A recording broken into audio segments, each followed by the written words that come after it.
Hello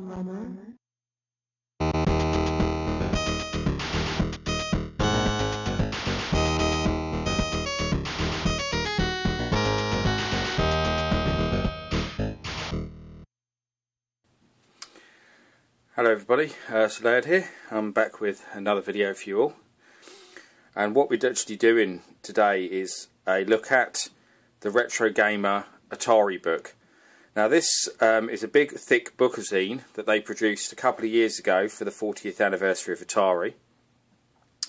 It contains articles that were previously printed in issues of Retro Gamer, like most of their other bookazines, but the big difference between this one and the other ones that they've done is that all the articles, they actually completely redesigned them, made edits to them, got better images, all sorts of things like that. So although the main text is actually the same, they did make a lot of improvements to it, and if you're an Atari fan, then this is, you know, a really nice little thing. And it's worth noting that, you know, this book is actually still available to buy in print or digital form from the Imagine store. I'll put a link for that in the comments under the video, so you can have a look at it if you want to purchase it yourself. So without further ado, we'll have a little look through the book to give you an example of what's in it and what's it all about.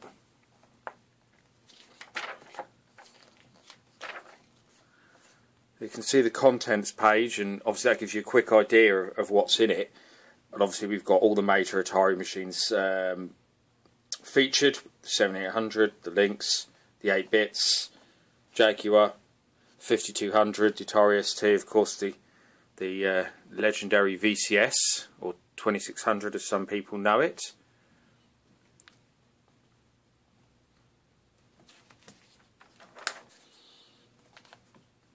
There's a double contents page here, as you'll see. So obviously it starts off with the machine that started it all, the Atari 2600, or video computer system. It's got a lot of detail in there from the people who developed it, people who worked on it, and then it goes into Retro Gamer's perfect 10 games for the system. Obviously this is a list that not everyone will agree with, but there's quite a few of my own on there. Certainly Defender 2 would rank very highly in my own chart, as with the 2600 version of Ms. Pac-Man. River Raid and Space Invaders, also classics. Actually Hero as well. I think Hero is a game you don't hear talked about enough. It's probably one of Activision's best games on the system. And a look at some of the other games on the system. I really did like these old screenshot galleries that they used to do in Retro Gamer, actually. I quite missed them. I always really liked them, and spotting the games that you have and the ones that you don't and that kind of thing. So on to their next console, the replacement for the 2600, the 5200. And obviously this was based on the Atari 400 computer. It was basically a console version of it. It only ever came out in America. It was never launched in Europe because it wasn't massively successful in America. But I have played on one in real life. I played one at Jagfest show. I think it was 2009 it was. I got to play on one. And the thing is absolutely huge. It is so big.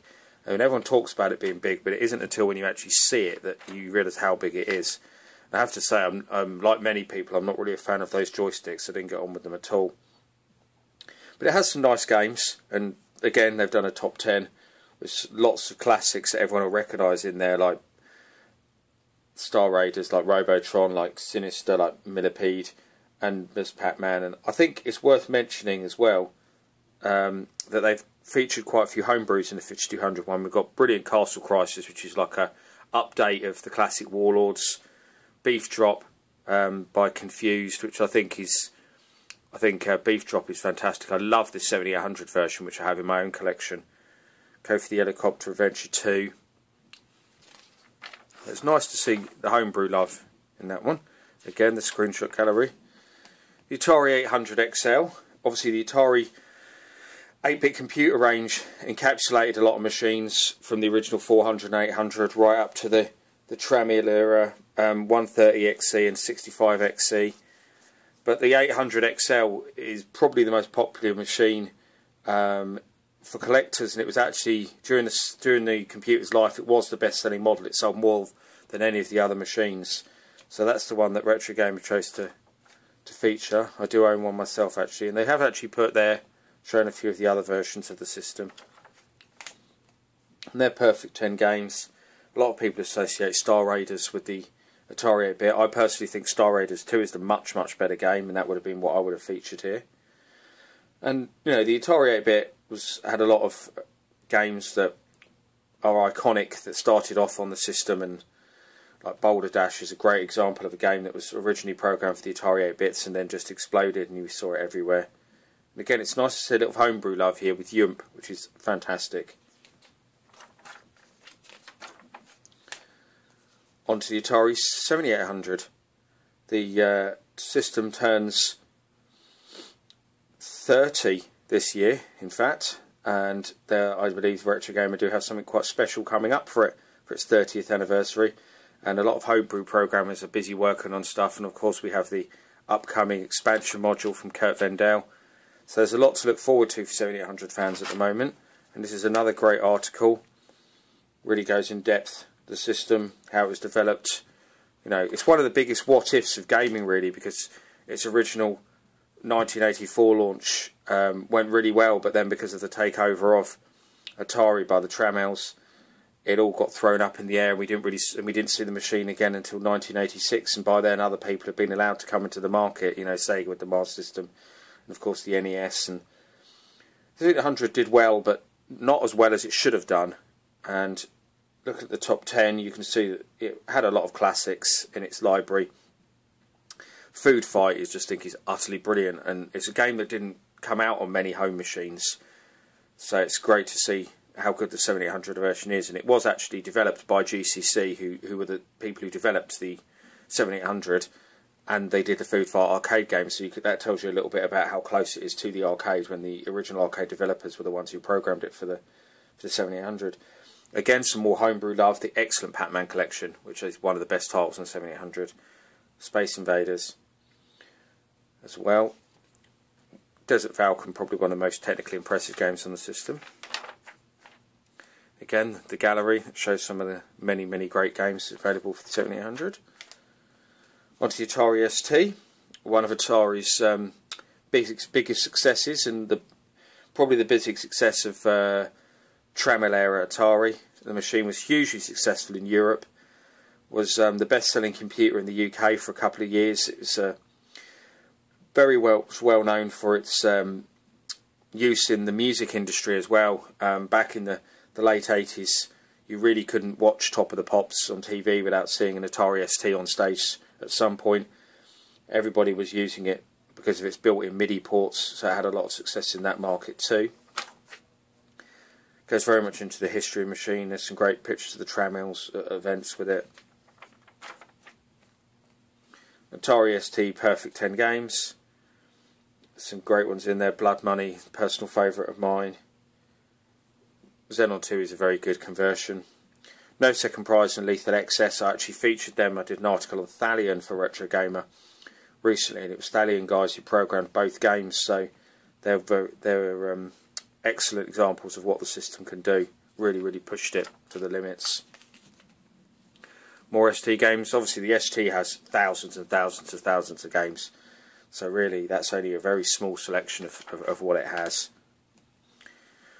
My personal favourite system of all time, the Atari Links, Atari's handheld entry. Wonderful 16-bit handheld that was absolutely a million miles ahead of the competition in every single way. Technically superior, really good games on it. Just I can't go on enough about how brilliant the Atari Lynx is. There's some great stuff in this article. Nice little image there of one of the prototype Lynxes. Again, it goes into the perfect 10 games. If you want a bit more in-depth info on the Atari Lynx, I have done a very in-depth video review which is on my channel, so please check that out. Again, it's nice to see the theme here with a bit of homebrew featuring. We've got the wonderful Alpine Games featuring there, which is probably the most technically impressive game on the Lynx from an all-time standpoint, but the best commercial game from a technical standpoint was, of course, D. Scott Williamson's absolutely superb conversion of Stun Runner. Still one of the most impressive games I've seen on any console. And actually, probably looking at the top 10, that's actually quite close to probably what my own would be. I mean, I'd certainly probably have Zalor in there, Xenophobe in there, Lemmings, Rampart, Clax, all massive favourites of mine as well. So it's a really good list. And more of the brilliant games that are on the Links. It's actually really hard to find a bad game on the Links. The collection, the systems library is that good. Onto the much maligned Atari Jaguar. Gets a lot of stick, far more than it should do.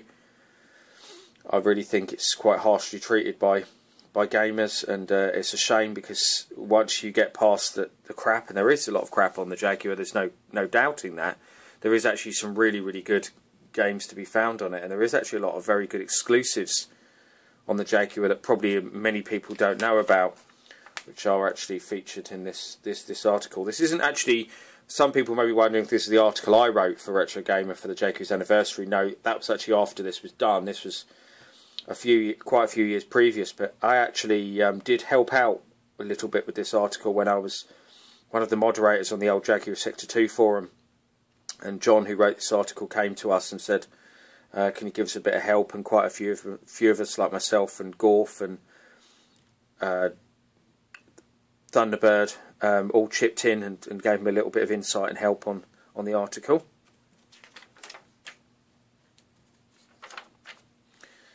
The top 10 games, lots of obvious choices there, like Alien vs Predator, Rayman, Tempest, and a few of the less obvious choices like Protector SE, which is an absolutely stunning Defender clone, one of the best games on the system without doubt. We've also got, quite surprised to see Highlander CD there, gets a lot of stick. I actually did an article for Retro Gamer on the people who programmed that Law Design quite recently, and I gave a big insight into what happened to the 2 planned sequels, and I spoke directly to the guy who was in charge of them and owned Law, Steve Mitchell. So if you want to know a bit more about the Highlander games, check out that article. Iron Soldier 1 and 2, without doubt, 2 of the best games on the system. The brilliant but incredibly rare Gorf CD has to get a mention. And Missile Command, which in my opinion is the best game on the system. Interesting to see Black Ice White Noise in that list, seeing as it was a very incomplete game. It's probably, not even sure if it's 50% complete. The prototype is interesting, but there isn't much gameplay there to be had. And more of the games on the Jaguar. Very easy to pick out from that the crap like Club Drive and those carousel racing games. I can't even think of the name of them now. Speedster 2, that's it. I was racking my brain there, I couldn't think, and Dragon's Lair and things like that are just yeah, not worth bothering with.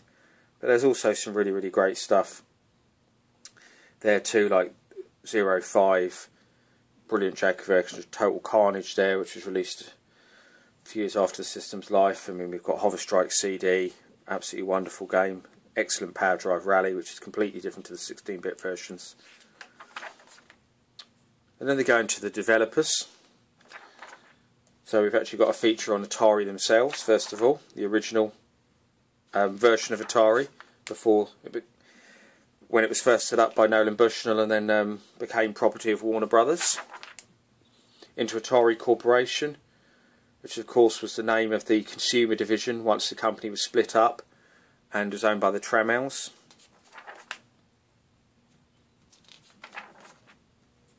There's a lot of insight there into their successes and their struggles. An article of Nolan Bushnell, who was the guy, of course, was the co-founder of Atari, and he's still a big name in the industry to this day. Again, I'm going to do a little cheap plug here. I actually interviewed Nolan a year or so ago, and there is a very long interview that I did with him actually on my YouTube channel, where he talks about lots of things from Atari right up to where he thinks modern gaming is going to go from here. Alan Alcorn, who was one of the first people to be employed at Atari, and was the guy who actually created the Pong arcade game that is now so famous. Very, very interesting interview. You know, he had a big part to play in Atari, and really the success of the video games in general. Howard Scott Warshaw, who also is very, famous and infamous at the same time as being the man who programmed not only the wonderful Yar's Revenge, a big favourite among 2600 owners, but also E.T., the game that's courted so much controversy over the years. There's some of his favourite games as well. Bob Polaro was another very prolific programmer for the 2600 over the years. He programmed, interestingly, as well as some early games like Defender, another game that's much maligned actually. People talk about the flicker and stuff like that, and the disappearing ship. But thankfully there was a much better sequel in Defender 2. But it also talks about some of the later games he did, like the excellent conversion of Roadrunner, which actually didn't even come out until 1989. It was one of the last games Atari officially released for the system. Sprint Master as well was very good. And Rampage, actually, I'm a big fan of the 2600 version of Rampage, highly underrated. It's amazing that he even managed to squeeze that into the system, to be honest. David Crane, who I think most people would know as the creator of Pitfall. Also Ghostbusters, one of the best-selling video games of all time.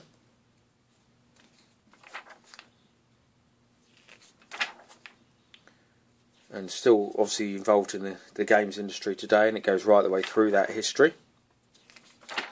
Then the games, we've got top 25 2600 games. Brilliant Enduro. Solaris, which is at 16, would have been my number one if this would have been me writing this, without doubt.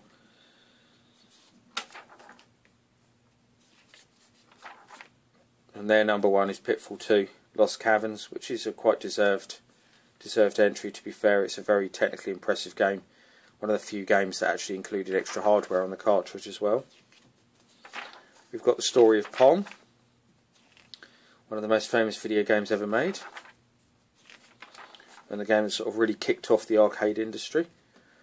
Making of Sprint 2. The Sprint games were really the first sort of top-down races, starting with Grand Track and then Sprint games, and carried right the way through. It was a long-running series. We had Super Sprint, Championship Sprint, right into the last game in the series, Badlands.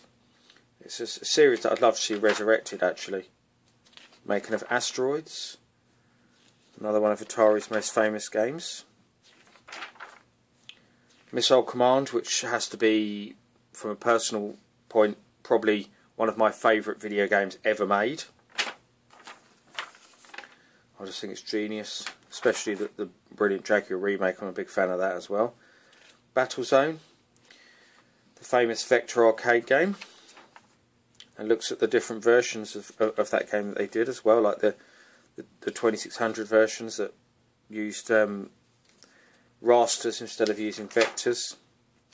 Making of Tempest, which of course is still going today in many ways. It's just been resurrected as TXK on the PS Vita by Jeff Minter, who of course also did Tempest 2000 on the Jaguar, one of the system's most famous games. The making of the iconic Pitfall. Mine a 2049er by Bill Hogue. I actually did interview him as well for I did an article in the Atari 8-bit for its anniversary, 35th anniversary last year, and I actually interviewed Bill Hogue as part of that article myself. Very intelligent guy. Making Star Wars. I think Atari's Star Wars arcade games are still regarded by many as the best Star Wars video games. Some other games that he did. Mike Halley, who created it, brilliant all-points bulletin. I love APB, probably one of Atari's most underrated games. All the different conversions of Star Wars. The ST version there is very, very good.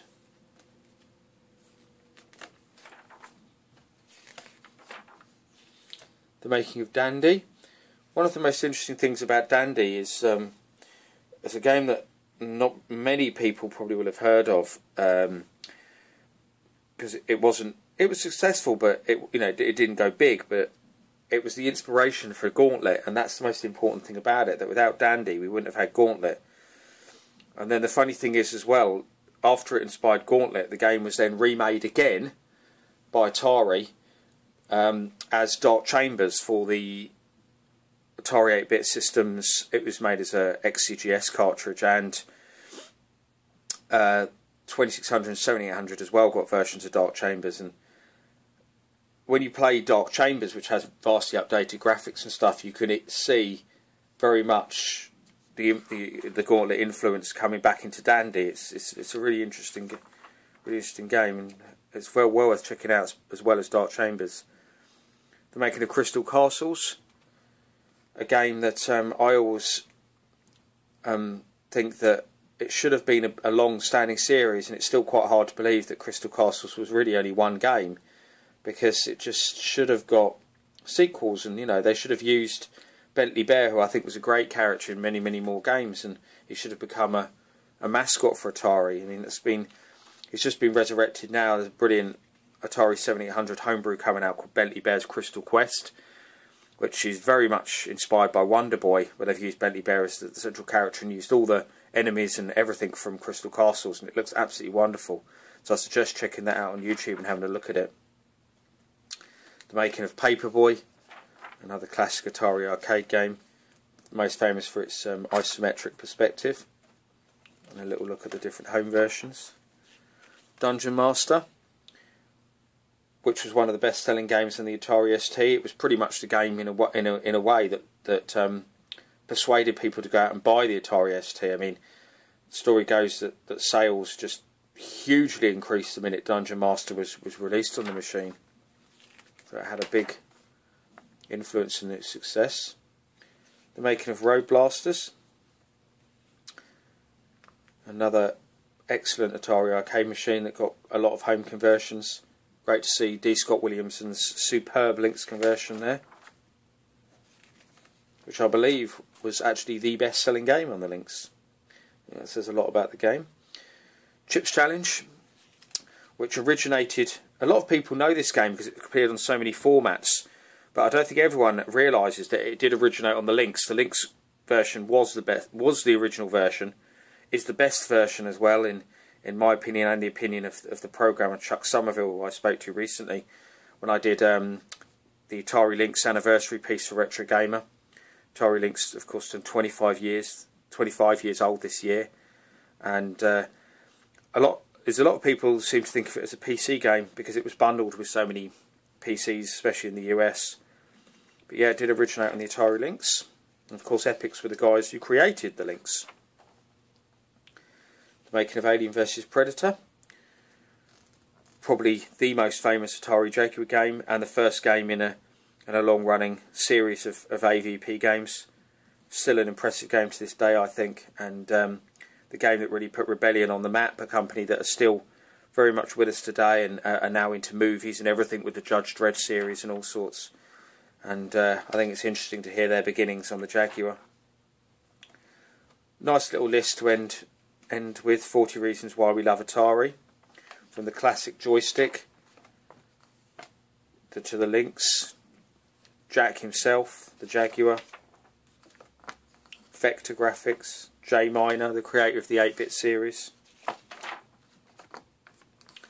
little bit about their Atari nearly releasing the NES, the ST of course, Clacks, lots of things, and that's pretty much it. So that was my little look at the Atari book. I hope you enjoyed that, and I hope I've shown you what a great book it is, and I hope I encourage some of you to go out and buy this and pick it up now. So you can still get it from the Imagine shop. I will stick the link below. If there's any other videos you'd like to see to me, as I always say, please let me know. Just send me a message or drop me a line either in the comments here or on the Retro Video Gamer forum or my Twitter @RetroLaird, or catch me any of the other forums that I frequent, Facebook or whatever. I hope you enjoyed the video. I hope you pick up the Atari book, and I'll speak to you all soon. Cheers, bye.